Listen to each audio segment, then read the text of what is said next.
नमस्कार, knockinnews.com में आपका स्वागत है। मैं हूं गिरिजेश वशिष्ठ। एमवे इंडिया, हमें से शायद ही कोई ऐसा हो जो इस कंपनी को ना जानता हो, और जो लोग नहीं जानते होंगे उनके किसी संबंधी ने, किसी जान पहचान वाले ने कभी ना कभी इस कंपनी से आपका परिचय कराया होगा। और अब ये कंपनी संकट नहीं, महासंकट में है। इसकी सारी संपत्तियां जब्त कर ली गई हैं। भारत भर में इसकी बड़ी सारी संपत्तियां फैली हुई थी, काफ़ी कारोबार फैला हुआ था। मैं आगे बताऊंगा कि किस वजह से जब्त की गई हैं, क्या क्या चीज़ें पाई गई हैं। फिलहाल मैं इतना बता दूं, दिंडीगुल ज़िला है तमिलनाडु में, वहाँ पे इनकी प्लांट था, मशीनरी थी, वाहन थे, बैंक अकाउंट, फिक्स डिपॉजिट, सब कुछ सरकार ने अटैच कर दिया है। और ये जो टोटल अटैचमेंट हुआ है उसमें 411 करोड़ 83 लाख रुपए का जो है वो अमाउंट है। जो मूवेबल प्रॉपर्टीज़ हैं जैसे गाड़ी, वाहन वगैरह वगैरह, और जो पैसा है बैंकों में 345 करोड़ रुपए से ज़्यादा का 36 बैंकों में जो एमवे का पैसा था वो सारा का सारा जब्त हो गया है। दो कंपनियां हैं जो एमवे की सब्सिडरी भी कह सकते हैं, या एमवे के सिस्टम में वो सब्सिडरी ना होके कुछ अलग तरह की अजीब सी कंपनियां हैं, जिसका नाम है ब्रिट वर्ल्ड वाइड और नेटवर्क 21 प्राइवेट लिमिटेड। इन दोनों के लिए भी समस्याएं खड़ी हो गई हैं, और इस कंपनी ने अभी तक 27,562 करोड़ रुपए का बिजनेस ऑपरेशन किया है 2002-03 और 21-22 के बीच में, और उसने 7,588 करोड़ रुपए का डिस्ट्रीब्यूटर्स को कमीशन दिया है।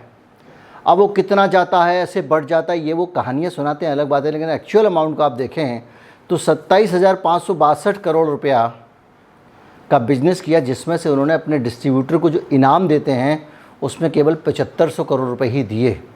इससे अंदाज़ा आप लगा लें कि एमवे जो कुछ भी कर रही है उसमें से 25% पैसा भी डिस्ट्रीब्यूटर्स के बीच में डिस्ट्रीब्यूट नहीं होता है। जिस तरह से एमवे काम कर रही है उस तरह से भारत में बहुत सारी कंपनियां काम कर रही हैं। सबका करीब करीब एक ही तरीका है। ओरिफ्लेम है, टपरवेयर है, मोदी केयर है, क्वांटम है, और एक और वो कंपनी है जो राशन आजकल बहुत काला कोट टाई पहना के बेचती है। सभी कंपनियों का एक ही तरीका है। वो कुछ सेमिनार और दूसरे जलसे आयोजित करते हैं, कुछ घर घर में मीटिंग आयोजित करते हैं, जिसमें उनके जो धुरंधर होते हैं, जो उनके सीनियर्स होते हैं, जो पुराने खिलाड़ी होते हैं, वो आते हैं, और आप अपने आसपास के, अपने पास पड़ोस के कुछ दोस्तों को इकट्ठा करते हैं। उनको वो बड़े बड़े सपने दिखाते हैं, और एमवे का कोई डिस्ट्रीब्यूटर कहता है उसको, कोई उसको कुछ और कहता है, कोई एजेंट कहता है, कोई कुछ कहता है, वो अलग अलग उनका अपने नोमेनक्लेचर हैं, और उसमें जो है वो आपको शामिल करवा देते हैं। हर व्यक्ति जो एमवे का एक डिस्ट्रीब्यूटर बनता है उसका प्राइमरी मकसद होता है कि वो अपने आसपास के 10, 15, 20, 25 लोग जितने भी संभव हों उनको वो टोपी पहना दे। उस काम में उसके ऊपर वाले मदद करते हैं, और जिस आदमी के अंदर में जितने लोग एक दूसरे को टोपी पहनाते जाते हैं उतनी ही ऊपर वाले की तरक्की होती जाती है। और उस तरक्की के लालच में वो दिन रात यहाँ से वहाँ भागता रहता है और टोपी पहनाता रहता है। और ये सारी की सारी कहानी, ये जो बिज़नेस जो तरीका है वो यही है।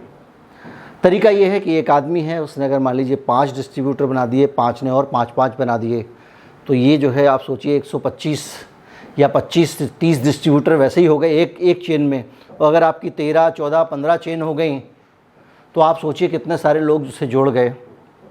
और जुड़ने के बाद में इन कंपनियों का एक बड़ा रोचक और प्यारा सा तरीका है।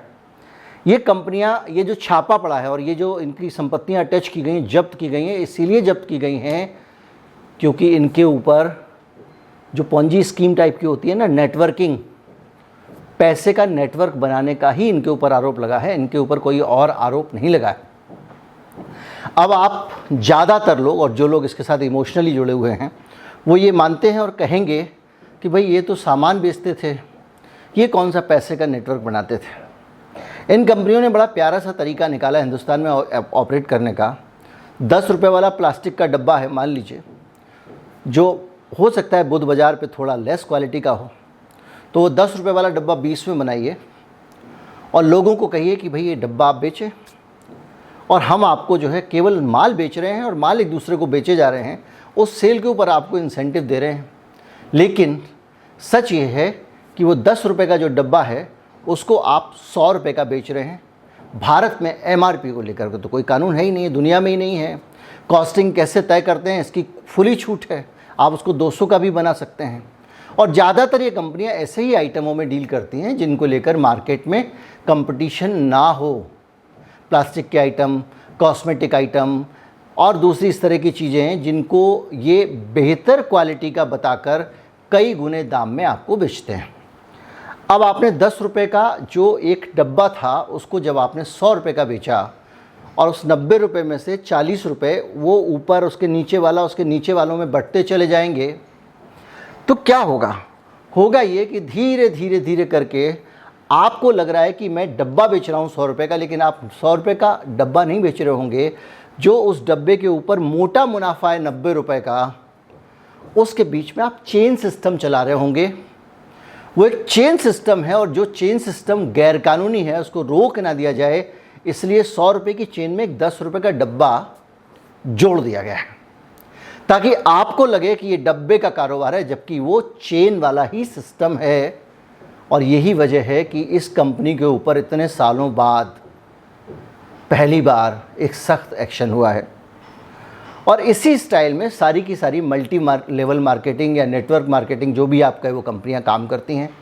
और उन सभी कंपनियों के पास ऐसे ही हवाई दाम वाले प्रोडक्ट होते हैं, कई लाख रुपए का सोने वाला गद्दा या फिर और कोई चीज़, या कोई 10,000 रुपये की क्रीम, 5,000 रुपये की क्रीम, 200 रुपये की क्रीम। और ये सब चीज़ें उनका जो कीमत होती है वो भले ही 2,000 रुपये हो, लेकिन इनका मूल्य जो होता है वो 20 रुपये भी नहीं होता है।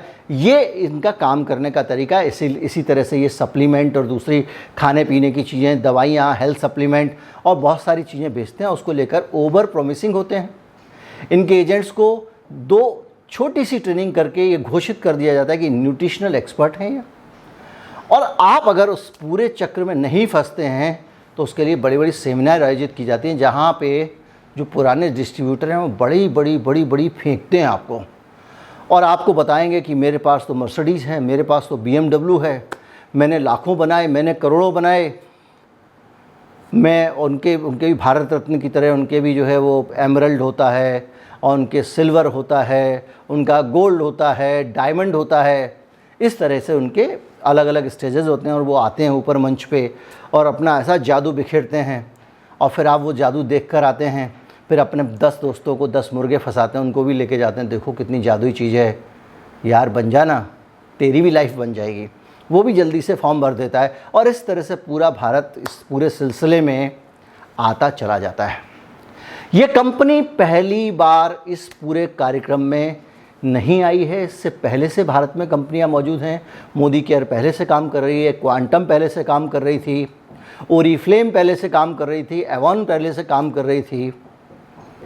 बहुत सारी कंपनियां जो हैं वो पहले से भारत में मल्टी लेवल मार्केटिंग के काम कर रही थी, लेकिन जब एमवे यानी कि फुल फॉर्म में अमेरिकन वे भारत में आती है तो उसने सूपड़ा साफ कर दिया।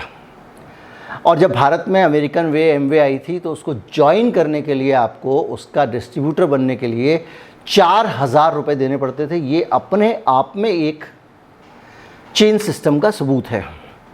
और ये जो 4,000 रुपये हैं इनको कंपनी इस नाम पर वसूलती थी कि हम इनको किट दे रहे हैं, बिजनेस किट, जिसके ज़रिए अपने बिजनेस को आगे फैला सकते हैं। उस किट में कुछ कागज़ पत्र होते थे, छोटे मोटे सैंपल होते थे, और उस किट का भी दाम कई गुना लगाया गया होता था। और उस कुटी किट के जरिए नीचे नीचे बहुत सारा खेल हो जाता था। जैसे ही आप उसके डिस्ट्रीब्यूटर बनते हैं आपको ये समझाया जाता है आप अपने लिए सामान खरीदो, सामान आपका फ्री हो जाएगा। और कंपनी का जितना ज़्यादा आप सामान खरीदते हैं वैसे वैसे उसका 90%, 80%, 70% मुनाफा कंपनी बनाती रहती है। और कंपनी आपको सिखाती है कि ये डायरेक्ट मार्केटिंग है, इसमें जो पैसा है वो पैसा बीच में डिस्ट्रीब्यूटर को नहीं जाता, होलसेलर को नहीं जाता, रिटेलर को नहीं जाता। तो हमारी स्टेजेस कम हैं।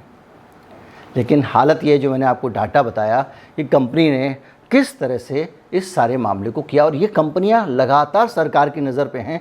2021 में 5 जुलाई को बाकायदा भारत सरकार ने इसके लिए ड्राफ्ट गाइडलाइंस बनाई।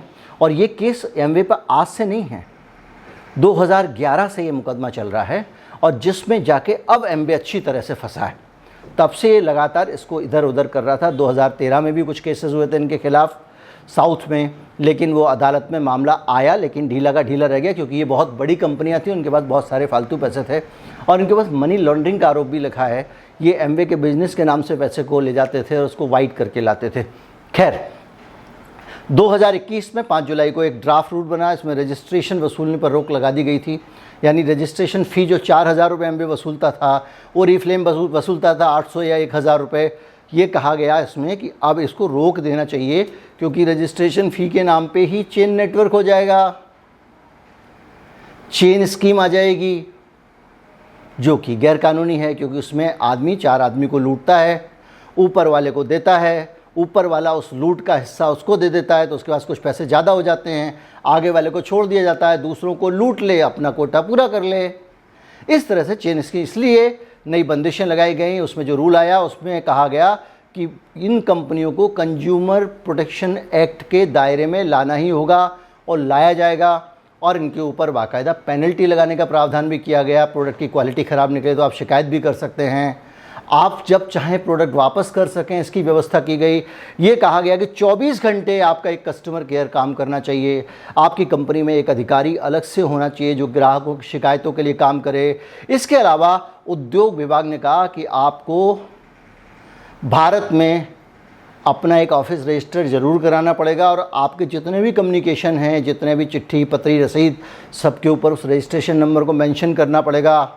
ये सारी चीज़ें उनके ऊपर हुई। उसमें उसके बाद कंपनी से कहा गया कि जो है वो 24 घंटे की हेल्पलाइन बनाइए, और ये सारी चीज़ें लगातार चली आ रही हैं, जो इस तरह से जाके आज कन्वर्ट हुई हैं। 1998 में एमवे भारत आई थी, ये तब से लगातार इसी तरीके से काम कर रही थी। और आप देखिए, हमारा आपका, इस देश के लोगों का दुर्भाग्य, हम में से पता नहीं कितने लोग इसके किट खरीद चुके होंगे, हम में से पता नहीं कितने लोग अपने मुर्गों को फंसाने में नाकाम रहे होंगे, और जिन्होंने मुर्गे फंसाए होंगे उनके फंसे हुए मुर्गों से भी पैसा गया होगा। और कहाँ 98 और कहाँ 2022, इतने साल तक सतत लूट चलती रही और सरकार कुछ नहीं कर पाई हैं। एमवे चीन, अमेरिका में मैन्युफैक्चरिंग फैसिलिटी हैं, यूरोप में है, ये जापान में है, एशिया में है, लैटिन अमेरिका में है, थाईलैंड में है, अफ्रीका में है, स्कैंडिनेविया और भारत में एक साथ आया, यूक्रेन में है, रूस में है, वियतनाम में। एमवे हर जगह है और हर जगह इसी तरह का इसका काम करने का तरीका है। और मैं लगातार ये समझने की कोशिश कर रहा था कि किस मामले में ईडी ने इसकी संपत्ति को जब्त किया है, तो पता चला कि संपत्ति जब्त करने का कोई और दाएं बाएं वाला मामला नहीं है, बल्कि ये नेटवर्क मार्केटिंग का ही मामला है। और ज़्यादातर जो रिपोर्टिंग हुई है वो बता रही है कि ये नेटवर्क मार्केटिंग से बिजनेस करते थे, जो कि एक तरह से चेन स्कीम है, इसलिए इनको गिरफ्तार किया, माफ़ कीजिए, इनकी संपत्ति अटैच की गई। और ये बहुत सारी चीज़ों को लेकर 2013 में जो एमडी और सीईओ है उसको केरल पुलिस के क्राइम ब्रांच ने 2 अधिकारियों के साथ गिरफ्तार किया था। उस पर भी पिरामिड स्कीम चलाने का आरोप था।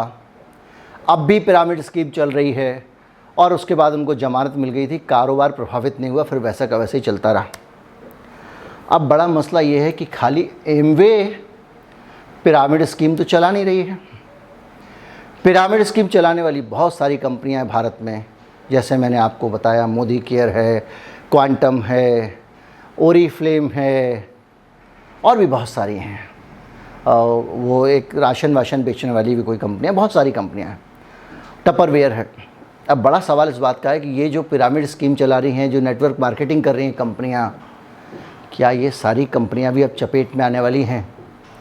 आने वाले समय में क्या होने वाला है? क्या एमवे छूट जाएगा? एमवे इंडिया का कहना ये है कि 2011 से जब से इनके ऊपर मुकदमे हो रहे हैं, ये लगातार इन मुकदमों को लड़ रहे हैं और सरकारी एजेंसियों का जांच में पूरा सहयोग कर रहे हैं और अब भी सहयोग करेंगे, ये एमवे का बयान है। अब बड़ा सवाल इस बात का है कि ये 22 में जागी क्यों सरकार? ये दूसरा पहलू भी है इसका, सरकार अभी तक क्यों नहीं जागी? अगर ये गैर कानूनी था तो भारत की सरकार ने इसे अभी तक क्यों नहीं पकड़ा? और अगर ये कानूनी है तो अब क्यों पकड़ा? लेकिन जो भी स्थितियां हैं वो स्थितियां अच्छी नहीं हैं, क्योंकि इस पूरे घटनाक्रम के बाद में इस कंपनी के इतना बढ़ जाने के बाद में, इतने सारे लाखों लोगों के इसके साथ जुड़ जाने के बाद में, सरकार के फैसला लेने का मतलब ये है कि उसने इतने सारे लोगों की रोज़ी रोटी, काम धंधा, जो भी शब्द आप इस्तेमाल करें, उनके साथ खेला, उनकी भावनाओं के साथ मजाक किया और लाखों लोगों को लुट जाने दिया। उम्मीद करता हूँ वीडियो आपको अच्छा लगा होगा। अच्छा लगा हो तो ज़्यादा से ज़्यादा लोगों तक पहुँचाएँ। चैनल को सब्सक्राइब कर लें। नमस्कार, जय हिंद।